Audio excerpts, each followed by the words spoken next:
So, Monika, welcome to the show. I appreciate you being on today. Thank you so much for having me. I'm so excited to be Absolutely. here. Absolutely. We were just chatting beforehand, and I made mention. I really believe this that reading your bio and looking in your background, like you are living what I consider to be the new American dream. As opposed to the old American dream: buy a house, figure out a way to pay it off, spend 50 years working for one company, get an IRA, get a retirement plan set up or a 401k. But you're doing it differently. You're a mom. You got 4 kids. You're doing it all. You're a real estate investor. You're teaching people how to do it. So give us a little bit of background to yourself. Well, like you said, I am a mom. I have 4 kids ranging from ages 8 to almost 17 years old, believe it or not. So I've been in this mom game for a while.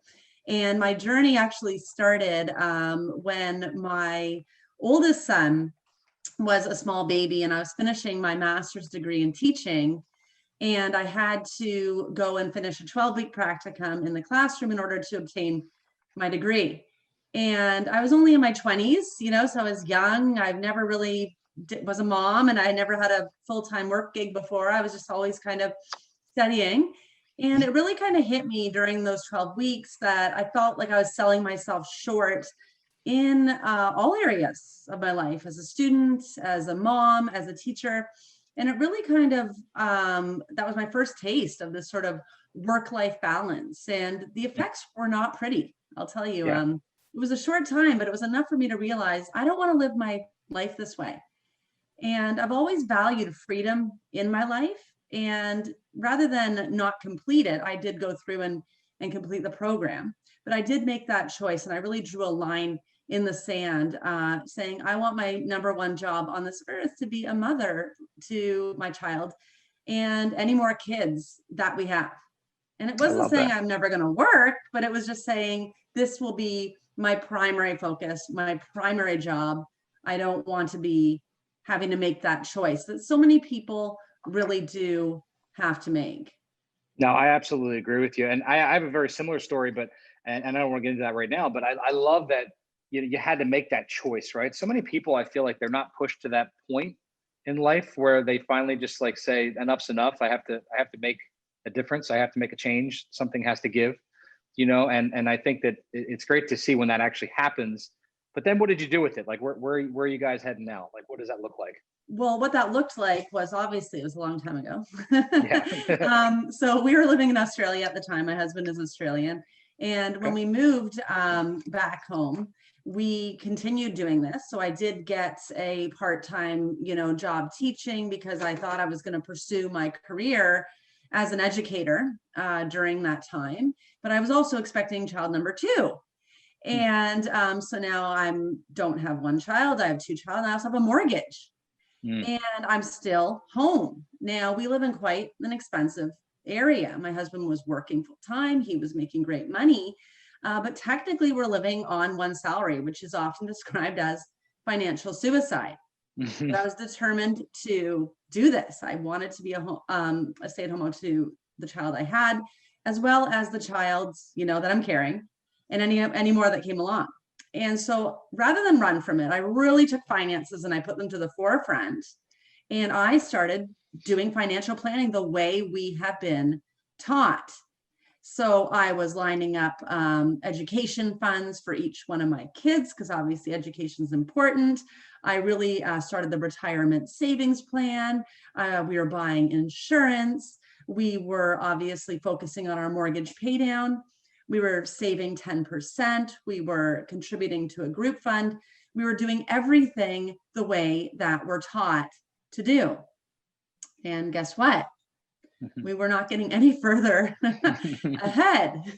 So when 2008 hit, I'm not a mathematician, but a negative in front of our returns, I knew that wasn't a good thing. Sure. And when I saw projected retirement balance of $40,000, I knew that was not a good thing either, as well as maybe being able to send one kid to school. Sure. And so I realized, this traditional way of saving is not working. What are we going to do? We're not going to be able to afford to retire. We're not going to be able to afford to send our kids to school. And my husband's making over $100,000 a year. How can we do this? What the heck's everyone else doing? That was the one, the one question I had. And because most people, he's making more than most people, like the average American family. Yeah. So I'm thinking, oh my gosh, like he's doing really well. We're still not getting by. So guess what the solution is? There's a secret plan, and it's me to go to work full time. So I can make $100,000 a year. So in what kind of society do we live in that you need 2 6-figure incomes to get by? Like to be able to afford to retire and help your kids out and have some sort of legacy for your family. Like, is this what our society is about? And it made me very, very angry because I felt bad for everyone. I feel very cognizant of the fact that this is the reality, that we live in this culture, that we have to, we're basically working just to live and just to get by, and everyone's working so hard. And I really started digging deep into finance, the history of finance, how things have changed and how so much has stayed the same, and how people are just stuck into their box in society. In school, I studied sociology and psychology, and I was originally supposed to be a family and marriage therapist. And as I look back into the history of people and family and finances, you see people are really look back into their lineage, how stuck people are into these boxes, and how people now, with just a little bit of change, are able to break out of the box. So I really wanted to break out of this financial box. I felt like I was being penalized for putting my family first, which upset me. And I felt like society really is, facing this uphill battle. What can we do different?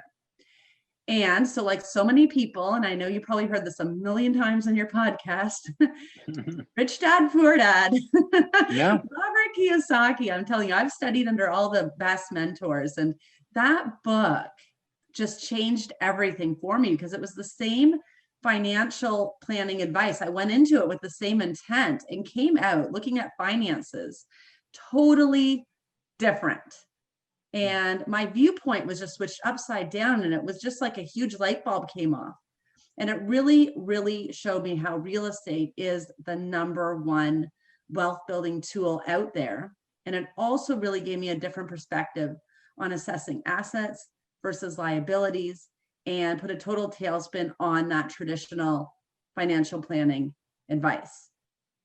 So many good nuggets right there that I think that so many people are going to rewind and re-listen to. But I mean, some of the top takeaways are interesting, is that, what we were taught. Like you started out by saying what we were taught. What was our financial advice, financial plan? First of all, you got into some stuff there that I don't think most people are ever taught, right? Maybe, because again, education, more advanced degree, like you had been taught more, insurance purchasing and, some different methods of saving and some different things that I don't think most Americans or even think about, especially early on in their, career, or early on in their business or whatever they're trying to build. So I think that's super interesting. But then you realize in a pretty quick way, hey, this isn't going to do it for me. I need to do something different. I need to be more creative, which I wish more people, took the time to experience that, took the time to realize that, you don't have to be like the Joneses. Not everybody has to be cookie cutter the same, but there's also a reason why there's so many people in that middle gap, like you said before, where you could be making lots of money, you could feel broke, you could feel like you're not going anywhere. So if everyone else is doing that thing, maybe it's time to peek your head up and look around and go, maybe this thing isn't working. Absolutely, it is not working. What people are doing are not working. Everyone out there, the reason as a wealth builder, I love working with people. I have everyday people and teach them how to invest like the top 2%. And guess what the #1 investment is? It's in yourself. And it starts with your mindset, because only you could decide whether you're rich or poor. You could have a lot of capital, but you could still have a poor mindset. And you're never going to feel like you have enough. And you could have minimal assets and capital, but you could have a very rich mindset. And you're going to be farther ahead than the person who has a lot of capital and a lot of materialistic items. I saw on a podcast the other day, someone was saying, and you keep calling this new age. And I love that, because the old age is having, the fast cars, the jets, the dancing girls, like in the Tom Vu sort of days. And a very successful mentor, because I study mentors all the time. I was watching this amazing podcast, because what you do is amazing, because you bring this to people. People right now are investing in their mindset, which is great. So I was watching this and he says, what do you see when you see this guy come off his jet and with his phone and his expensive suit, you know, and jump into his Lambo and drive away? And he says, I see a guy, I don't see a rich person. I see a guy with a lot of stuff. And so there's a huge difference between having a lot of stuff and then also having a rich mentality. And I'm not saying Lambos and jets and anything are bad. I mean, the first thing we work with people at Real Property Investments, so Wealth Builder, is we try to figure out what is it that you want to achieve and what is it you'd like right now that you're currently actually not having. And, you know, most people don't say a Lambo or say whatever, but a lot of people say, you know, I want to replace my job income, you know, eventually, or so I can go from full-time to part-time and I can spend more time with my family. Or I want that for my wife. I want her to achieve what you did, sort of thing. Or they want to be able to afford to go on vacation every year and actually be able to afford it and have their assets paying for stuff like this. These are kind of the freedom goals that people have. And anyone can make a difference. If you make up your mind and stand still, take it from where exactly you are, it is up to you to create your own life. So I have this Coco Chanel phrase I always say, and it says, my life did not satisfy me, so I created my life. Sorry, my life did not please me, so I created my life. It's up to you. I don't care if how much money you have. You could have oodles of wealth, or you could be maybe even temporarily between homes. Homelessness is even a state. And it's up to you to take control of your personal situation and decide, this is my life. Every day is a gift. We're all only one heartbeat away from death. And what am I going to do with this life? What am I going to do with this day? Because you can take yourself and put yourself wherever you want to be. You're not a victim of your own circumstance. Right. You're not a victim of circumstance. You're getting into some deep mindset stuff right now. I don't know if our viewers are ready for this, but it's so important though, because you know, what you're touching on is the fact that if you're not happy today, I don't care where you're at, you're not going to be happy when or if, right? Ever. Like, especially for those of us who have made considerable amounts of money, you realize that initially you think you're going to hit that number, whatever that number is. You have that number in your head. When I hit that number, it's all going to be perfect. And then you get to that place and you're like, well, I'm still not happy. I still didn't accomplish it, or I got to hit that next goal.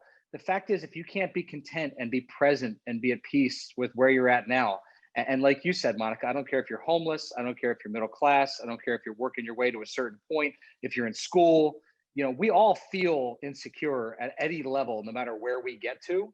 But the point is to be able to try to find that peace and happiness at each level, and be what is Ed Milet calls it, blissfully dissatisfied, right? Which I love that concept. I don't know if you heard that one before, but you know, being happy with what you have, but not being satisfied, wanting to get more, right? And I think that's a mindset that I think a lot of people you know, need to find a way to adapt to, is being able to create that happiness while you're still striving for that next step. Well, I have a presentation it's actually in a new book coming out, From Employee to Entrepreneur. Actually, my husband wrote it.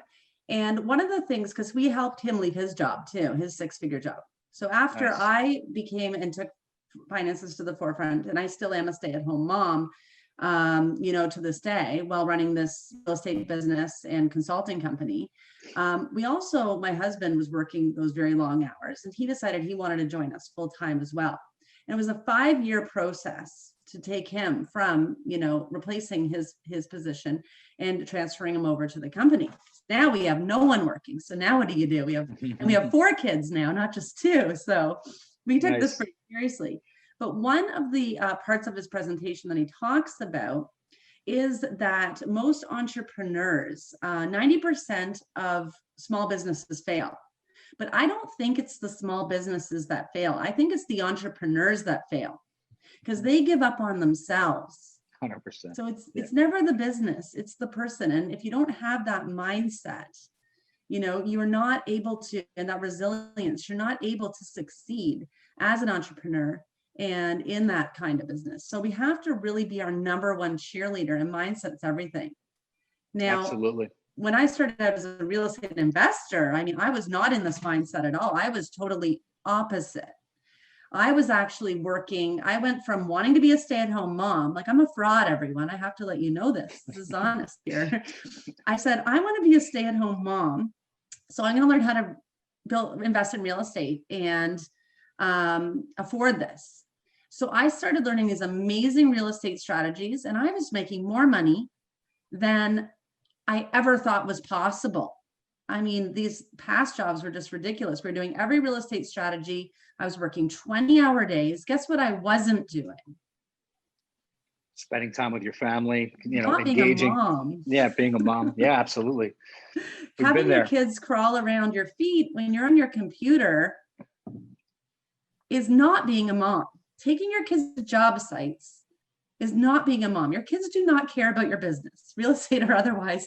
They want you to push them on the swing and focus on them. So I'm not saying you only have to parent, but I'm saying I lost on the journey, and we actually highlight this in our book, Real Estate Mistakes. All the mistakes we made in our first few years as investors. We went from doing nothing to all of a sudden experiencing this great wealth builder to over investing and losing 3 years of our lives pretty much by just building this amazing new thing. I mean, it's a very, very exciting world when all of a sudden you learn these new skills. And I thought that's what being a businesswoman is all about. Like, I remember I proudly waved an epidural, giving birth to our 4th child, so I could stand near a fax machine for the best real estate deal that was ever going to go through.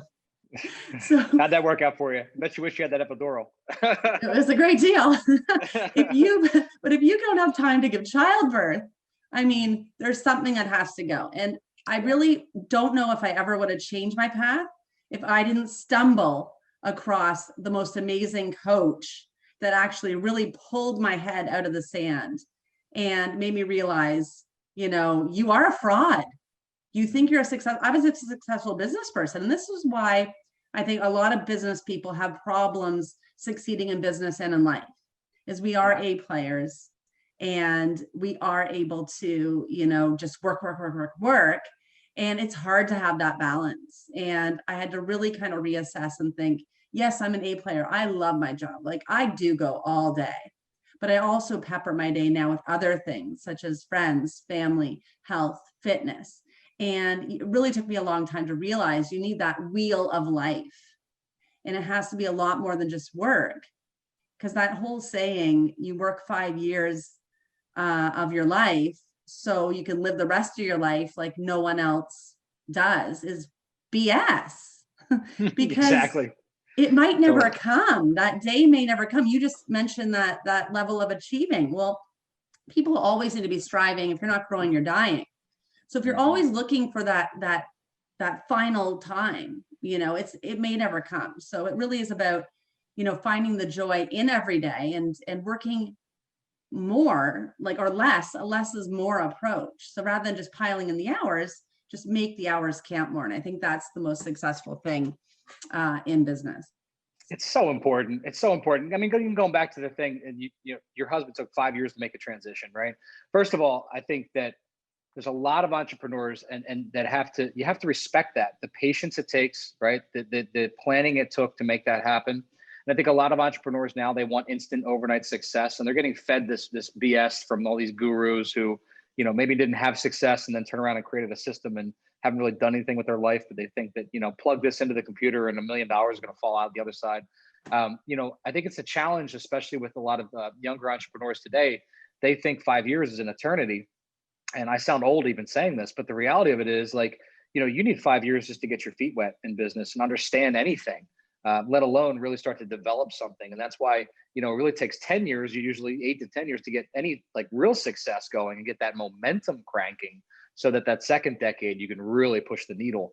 And I think it's tough for a lot of people to have that type of patience in themselves, especially, in today's age when everything's supposed to be push button simple. Absolutely. Not everyone has to do what you do and what I do, but True. people need to start investing differently. And that's how we started Real Property Investments, because not everyone has to be a full-time real estate investor. And not everyone has to learning as you're doing. They're not willing to take that risk. Now, meanwhile, while I'm having my experience, you're having your experience, 50% of Americans, or actually 80% of Americans, are not making enough money. No. This is a huge 50% are living paycheck to paycheck. And the other 20% are not even making ends meet at all. So this is, this is not a good number of people who are not making enough money. And this is worldwide. I've taken the statistic and analyzed all across the world what people's struggles are. Well, actually in the three main industrialized in Europe, throughout Australia, throughout US, throughout Canada, all the struggle is the same. People are not making enough money. It's the first thing. The second thing is they are riddled with student debt. I think the US is struggling with over $3 trillion of student debt. It's taking people years to pay this off. That's another huge problem. And then lastly, people are not able to afford to retire. Yeah. So who's helping these people? If you need to learn to start helping yourself, and these old fashioned ways are not doing it. And it doesn't mean you guys got to go out and be a full-time real estate investor like me. Start a real estate corporation. This is not reserved for everyone else. There are ways that people can continue living your life with your families, participating in your hobbies, living in the same house you live in, and partaking in the same job. We need people to have jobs. Like we need scientists to find cures. We need people to drive trucks. We need mail persons delivering mail. Like society needs a variety of people, and everyone will have a different path and a different life, but everyone has the same obligations in regards to finance, and you need to create your own financial destiny. No one is going to help you. So what we've really done here is like, how can we help everyday people build wealth like this top 2%? Well, the education and empowerment and really getting them to understand finances is the first component. There's some vocabulary that people need to start understanding and incorporating into their daily life. They have to understand how money works, because up until now, money is reserved for these financiers who literally talk over people's heads. Why? To confuse you. So you are reliant on them to manage the finances for you.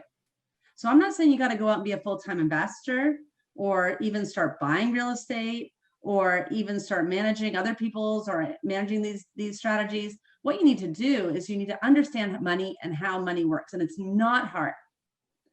Like Warren Buffett says that if a 4-year-old cannot explain an investment with a crayon, do not invest in that product. So, finances are easy and simple, and anyone can do it. I don't care where people come from.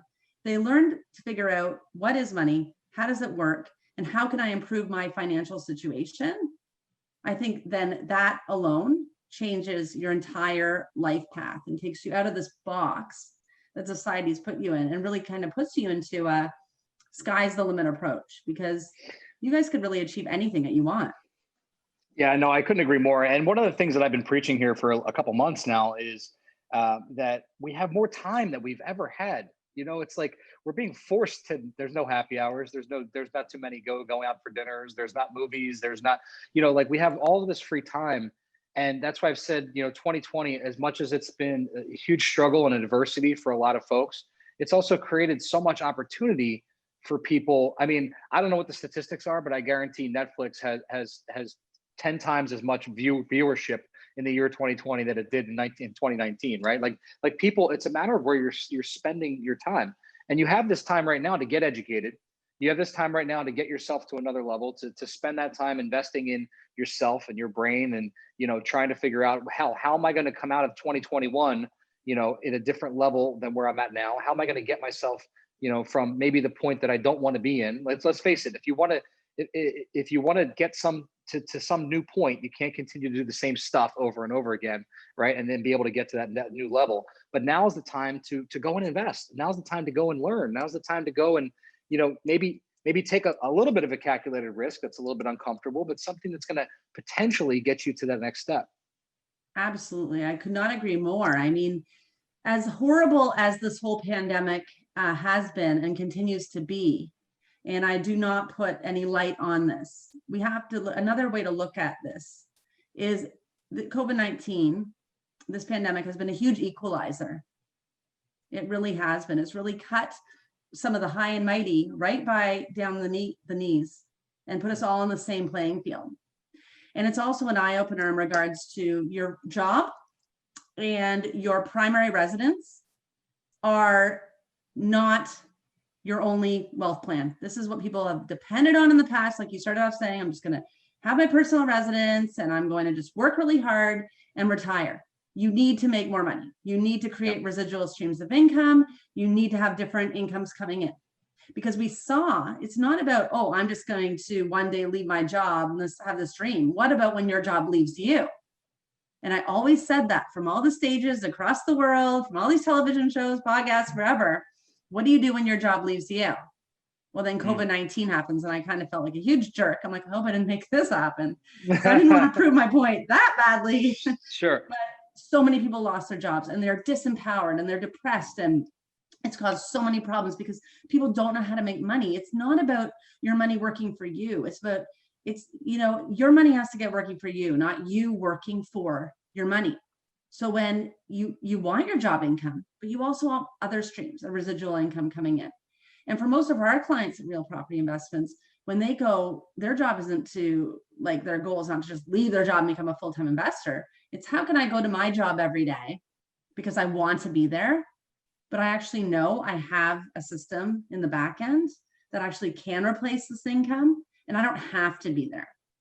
And if I do have to leave, I'm able to do that because there's a lot of other things that happen in life, even worse than COVID-19 that requires people to leave their jobs. What if they have a sick parent that needs to be tended to, or worse off, they get sick themselves? People need to really create their own economy and really take control over their life, over their finances, and over everything. And COVID-19 has just kind of drilled down that point even more. And I hope people are I hope your podcast has gone up huge in listeners, because you shouldn't be just watching TV all day long. And I don't watch TV. I watch Netflix maybe once at night and I fall asleep pretty much. I have very long days, but I do need to get that downtime. And it's just pretty much I lie on the couch and I'm out. And because I'm spent my day living my life, and I'm hoping other people are doing things to help them move forward during this time, getting more skills, getting more resources, and making the most of this extra time. And we've actually accommodated a lot of that as well now that we have events, and we've done all our events from in person now onto online, which is really exciting. Come January, it doesn't look like anything's going to change with this COVID. We're actually having daytime events, weekend events, and evening events on a regular basis. So just to give people that break from work and give them something to do and start investing in themselves, because I think that's your number one investment. For sure. So Monika, how do people find you, and where do where do you guys host these events, and how do they get in touch with, with real property investors? Everyone could go to our website. We are active on our website as well as social media. I'm sure you're including the link below on the podcast, or do I? We'll have it in the show notes. Yeah, we'll have it in the show notes for sure. Excellent. It's just realproperty-investments.com. And then we are on Instagram, YouTube, as well as Facebook. And we have these events happening every month just to give people education, but also check out our community. We have an affordable, the most affordable education community out there. We feel that too many gurus and mentors offer huge ticket prices for content. I know what you said before, for these get rich quick kind of things. We're here to provide a supportive community that actually connects you with the best minds in the business around the globe. We have the best people that we work with across Canada, US, and Australia. So love it. Monika, what did I forget to ask you today? It was a great interview, great information for our guests. What did I not ask? I think, what you didn't ask, and I really loved about your what we were discussing before, is you had this amazing question in your questionnaire that you required, which is, and it really got me thinking. It took me like an hour to answer this question, which was really exciting, was how are you what is your number one purpose on this earth? We'll talk about that for a second. Yeah. What is that? That was a really cool, that question. Because I don't have a bucket list. I'm always asked, what's your bucket list? Because I do whatever I want. So whatever it is, I just do it. I don't wait till I'm going to die. Like, I think that's so sad, you know, like I pretty much want to figure out what I want to do and then just make it happen. I've had a very exciting life because of that. But it really made me think this question. So, and it kind of like, what would you want someone to say at your funeral or your eulogy? And my goal, really, all I really want to achieve, aside from watching my kids grow and have their best lives, is to really be a game changer in this world. I'm in this to make a difference. I feel I want to touch the lives of all people across the world and be able to offer these insights, these tools, these simple methodologies that anyone can apply and really help people, elevate them, and start investing different. So in the future, the financial books are going to have more our types of investment strategies in it, rather than these old archaic strategies that really just are not working. And I can actually contribute to eliminating some of these statistics that I spoke about earlier in this podcast. So thank you for making me realize that. That was really exciting for that realization, because, you know, I do want to be a true game changer. I'm not here in this world just to change myself and live my best life. I really kind of want to make that change on an intrinsic level and really help everyone else on this planet. So, well, Monika, you are obviously a game changer, and it shows. You are a depth of knowledge, a wealth of knowledge. You brought it today. You answered tons of great questions, and I think that our viewers are going to get a lot out of it. So if you're watching the show today or listening to the show today, guys, make sure you go check out the website. Make sure you check out what Monika's got going on. Get invested, get involved, learn, grow. Don't do the same old thing. Get out of the rat race and get involved. Monika, appreciate you being on the show today. Thank you. Thank you so much for having me.